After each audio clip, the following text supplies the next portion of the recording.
welcome to Fans of the Forge. We are coming at you with another interview.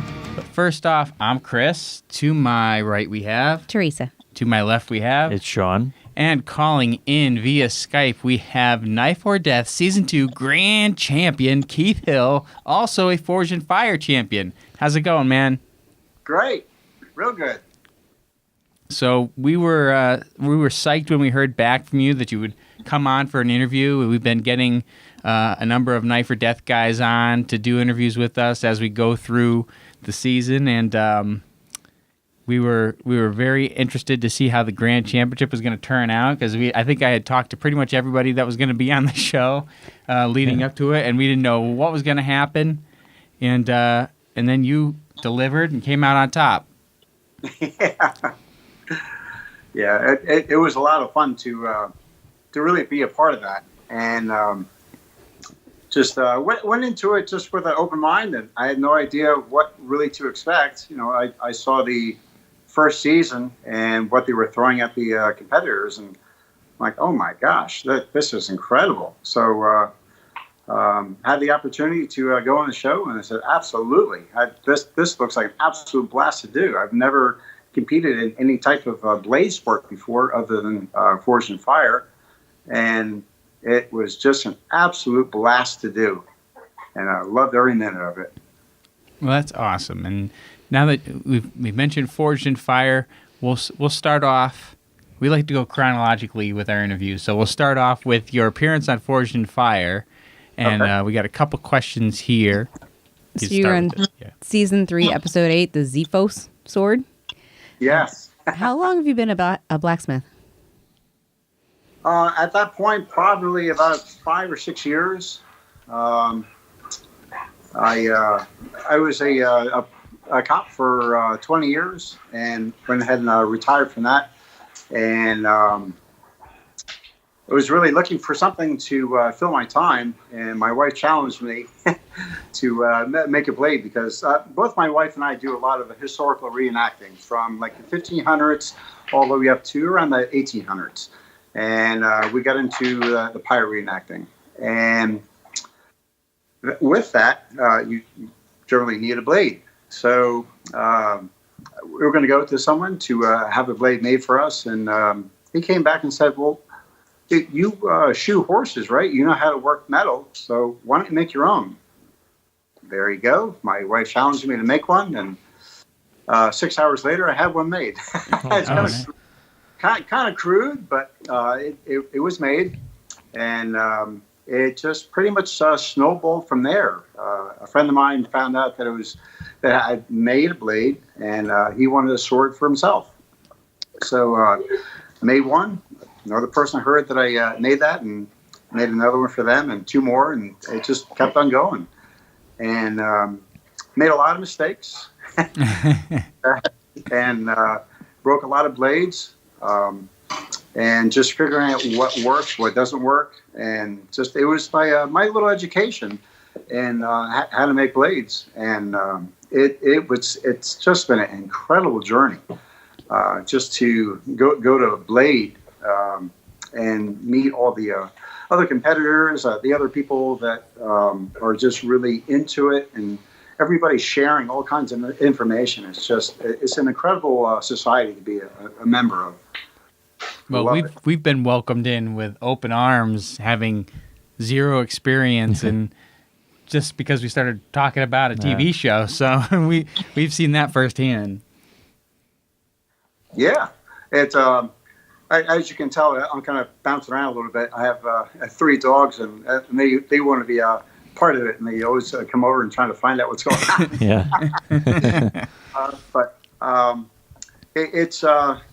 it's just, man, I'll tell you, I can't get enough of making blades, and it just, every blade that I make, it gets me more and more excited.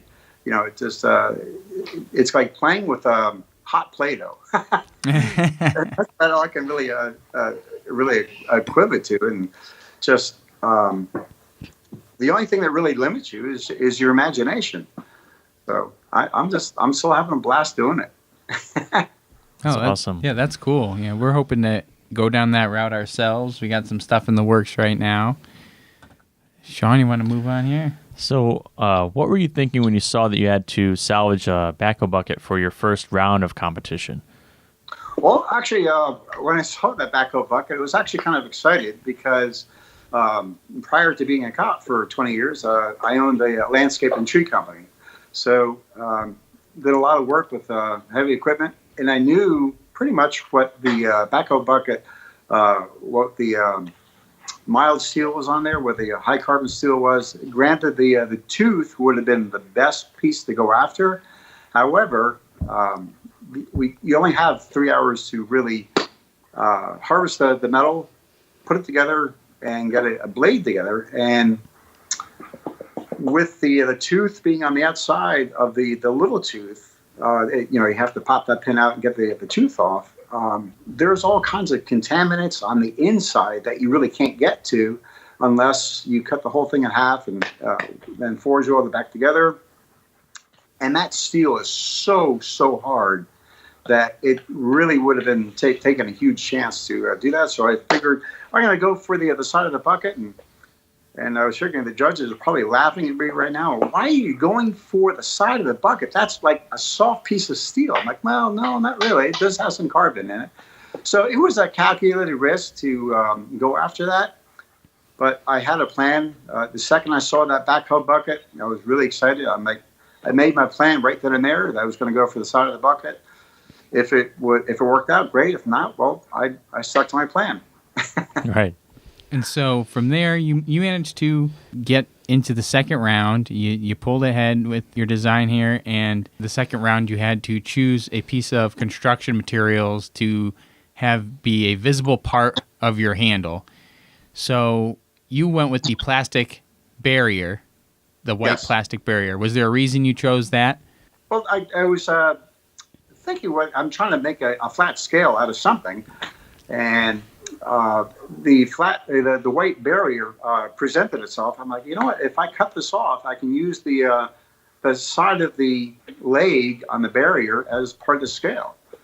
However, I really should have flip-flopped. I should have put the plastic on the inside and then the micarta on the outside rather than vice versa, because it melted as I was trying to sand it. But you live, you learn. Did you have any issues with your Zifos sword build? No, actually not. It was kind of boring, really.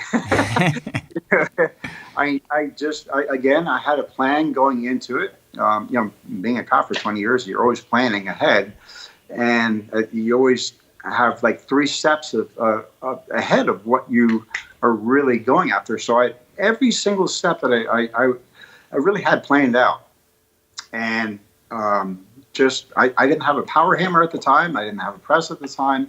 It was all hand done. So I just very methodically went through, took my time, and forged the blade out. And I was very happy with the progress I was making with it. So I was very, very confident. Well, it came out great. You came in and the sword performed admirably. And I had one note as I was going through your episode. When you walk in and they show you walking in to do the testing that day, it's like, here's this Adonis walking in with the kilt and the hair down. Yeah. Well, after being a cop for 20 years, always being very regimental and having the haircut, and number 2 in the size, number 3 on the top. You kind of get rebellious and let the hair grow. So that's what I did, and we're both my wife and I are members of Clan Dinardi, and we have some ancestral roots over there. So I was wearing my clan's kilt, and I was just trying to honor my clan as well, and so I think I did that. But oh yeah, absolutely. And then you came with that badass sword and dominated and did really great with the test. So I think overall you represented pretty well. Yeah. It was a blast to watch, and I thought the coolest part was when the blade went right through the bag of sand, and all the judges were like, "Oh, that was cool." And Oh yeah. I think I kind of slipped out, and then they were like, "Oh man, we shouldn't have said that." but it was really cool to watch them really be human and allow that to come out. So it was neat. Did you buy a power hammer after you won? Yes, actually, I say true to what I said when I was on the episode. I said, "Man, if I win, I'm going to buy one of these things." So, yeah, actually, I did buy a power hammer and a press. It's kind of a cool story how I came across the power hammer. The power hammer is the Mayer. That's the manufacturer of it, but it was built in 1919, and it was actually I did some research on it. And it was part of the World War I effort, and then again with World War II effort, and then it sat for a while. Then a bladesmith bought it, and it was used for about 35 years making blades. He passed on, and his widow saw an article in the newspaper that I was in, and through the newspaper, she contacted me and said, "I have this power hammer for sale and a lot of other equipment. So, are you interested?" I'm like, "Are you kidding? Of course I'm interested." So went up and looked at it, and we struck a real good deal. And she was extremely happy to see that the power hammer was going to another bladesmith, and it was going to keep on making blades. So it was kind of cool to see that, and also have a piece of history that I can actually use. So that was really exciting. Yeah, that's awesome. Yeah, that was a really cool story. So, moving on from Forged in Fire, we go to Knife or Death. And you were on the first episode of the season, which was the Forged in Fire All-Star episode. Yeah. And you actually were there with a couple friends of ours, Drew Goodson and Peter Burtz. Yeah, great. And I'll tell you, that little kid, man, what a great bladesmith he is. Holy cow. That kid is talented. Woo. Oh, yeah. So when you're going to the show, what was the thought process behind the design of the blade that you made? The process was just trying to think what would cut and be really, really effective on the type of obstacles that they had, because the course is really not your typical blade sport type of course. So you can't really use a small blade. You can't use a gigantic sword because you really don't know what you're going to run into, and that there's a lot of flex that goes into whatever obstacle you're going to go into. And my thought process was just a mesh between a kukri, because a kukri is extremely effective, and a machete. A machete is it's used in the jungles for cutting all kinds of stuff. So why not combine the two and get the best of both worlds? So well, it definitely was a badass blade, and in the right hands, who knows how to use it, you'd manage to do great things with it. It was, and also decided to use a two-handed handle. Just it allowed me to put a lot more power into the blade, swing a whole lot faster, and have a lot more control and precision control, like where the edge was, where it was going. So it seemed to do all right. So on that first episode of Knife or Death, prior to going through Knife Fight, who was the person you expected to see in Dead Run? Man, all of them. They just being a cop for 20 years taught me that you cannot rule anybody out, because you can have the tiniest little guy be a scrapper and beat the living poo out of you, and you can have a gigantic guy that will fall right on his face faster than you can say 1, 2, 3. So I really didn't know or expect. If I had to say anybody, either Peter or Devin, they had just incredible blades. Devin's blade was, oh my God, the thing was a gigantic 5-foot-long blade. I'm like, oh no! Trouble. And everybody on that episode just had killer blades. Just everybody just really brought it. And I was just fortunate enough to come out of ahead and go on to compete against Dave. And he brought a great blade too. I believe he was the one that had the manure handle. Oh. That was a crappy blade, wasn't it? I don't know if you want to ask this next question. That was a cool blade. Yeah. In the finale episode, were you concerned about any competitor that you faced in Dead Run? No, not really. I mean, I didn't really have any concerns. I just really concentrated on myself and what I was going to do, how I was going to attack it, and just really concentrate on being patient, not really trying to charge into it too fast and try to calculate every single swing. And just every single competitor was just very, very much on. They brought everything to do battle, and they were ready. Yeah. Well, we talked to Zeke Menacho last week, and he had some very nice things to say about you, and he kind of reflected a similar mindset, whereas you kind of scope out the competition, but you're so focused on getting your own run, and it's weird hours, and you just are trying to do the best you can, right? Yeah. That Zeke, man, that guy's incredible. Holy cow. It's just a super, super guy. Just really enjoyed every single minute that I spent with him. Just a super, super guy. Man, I'll tell you what a blade he brought. Whew. Oh, that was a killer blade. Oh, man. I think that was just an awesome blade. Yeah, definitely. And especially when he went to the boxes, two swings and he threw a box. Holy man, just an incredible performer. And I was just, I'm fortunate enough to just be just a few steps ahead, and that was it. I mean, we were neck and neck.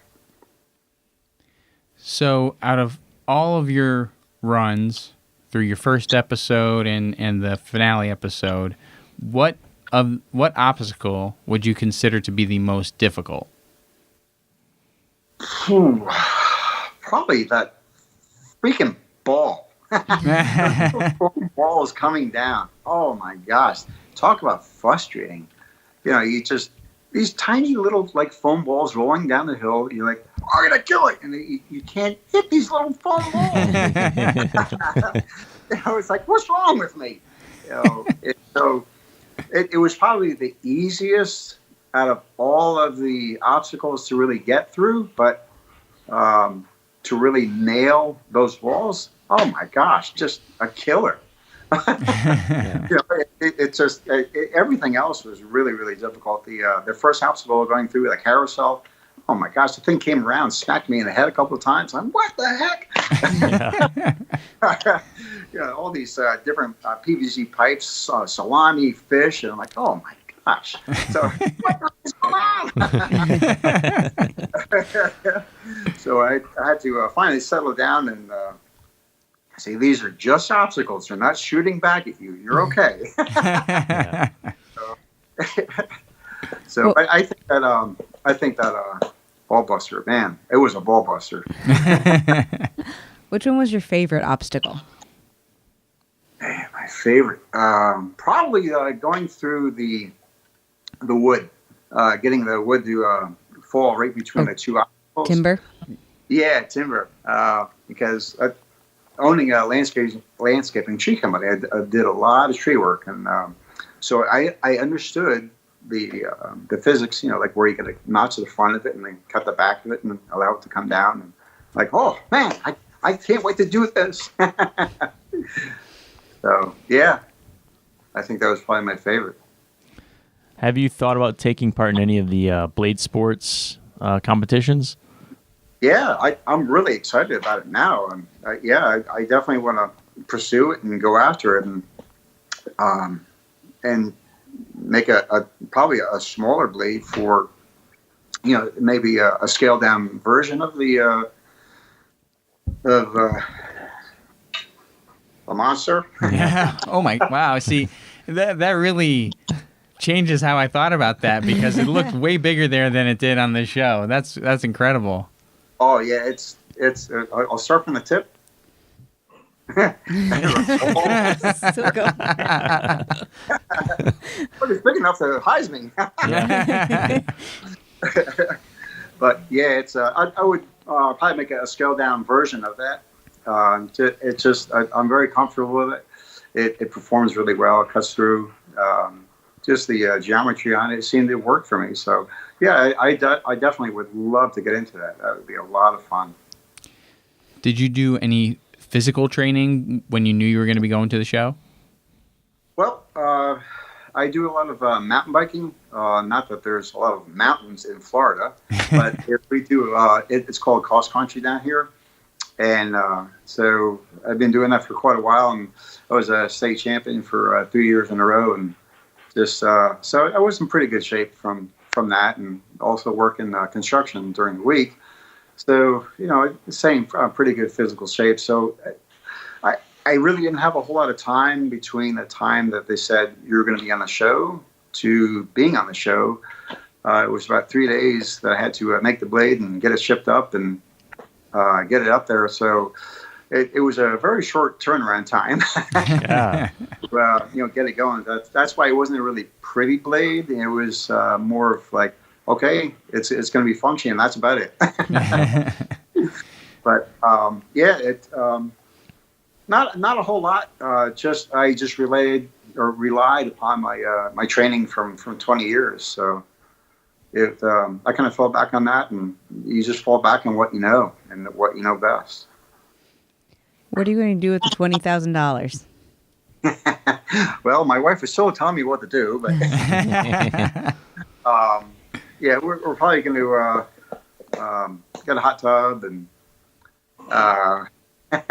get a bigger boat. And A hot tub in Florida? Oh, yeah, sure. It still gets cool down here in Florida in the winter. I mean, it drops down to 50, I know. Oh, man.